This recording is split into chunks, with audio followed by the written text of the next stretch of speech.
କରୁଛନ୍ତି ତାହେଲେ ଜାଣି ରଖିବା କଥା ଆମର ସମ୍ବଲପୁର ଅଞ୍ଚଳ ଲୋକମାନଙ୍କୁ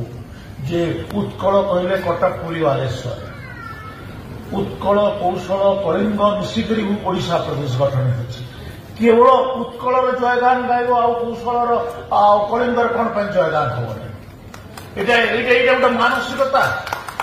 ଆମକୁ ତୁମେ ଶୋଷଣ କରୁଛ ଆମର ଅର୍ଥ ଆମର ଖଣି ଆମର ଚାଷ ଆମର ଜଙ୍ଗଲ ସବୁଥିରେ ତୁମେ ଆମକୁ ଶୋଷଣ କଲ ଚାକିରି ବାକିରି ସବୁଥିରେ ଆଉ ଆଜି ତୁମେ ସେ କଲଚୁରାଲି ବି ଆମକୁ ଏକ୍ସପ୍ଲୋଏଟ୍ କରିବାର ଲାଗି ତୁମେ ଚାହୁଁଛ ଏଇଟା କି କଥା ଆମେ ଓଡ଼ିଶା ପ୍ରଦେଶରେ ମିଶିଥିଲୁ ଓଡ଼ିଶା ପ୍ରଦେଶରେ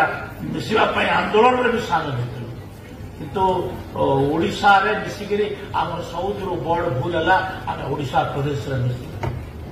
ଆମର ଗୋଟେ ଐତିହାସିକ ଭୁଲ ଆଉ ଐତିହାସିକ ଭୁଲକୁ ଆମେ ବାରମ୍ବାର କହୁଛୁ ଆଜି ଆମେ ସେ କଥା ଗୁଡ଼ାକ ନ ଯାଇକରି ଆମେ ସୁଭଦ୍ରା ଯୋଜନା କଥା ଅଛି ସୁଭଦ୍ରା ଯୋଜନା ଏଇଟା ଲୋକଙ୍କର ମାନଙ୍କର ମହିଳାମାନଙ୍କର ଅର୍ଥନୈତିକ ବିକାଶ ଦିଗରେ ଆମର ଲାଭ ଦେବ ଆଉ ଏହାକୁ ଏଇଟା ଆଜି ଆମର କିସ୍ତି ଦିଆଯାଉଛି ଏଇଟା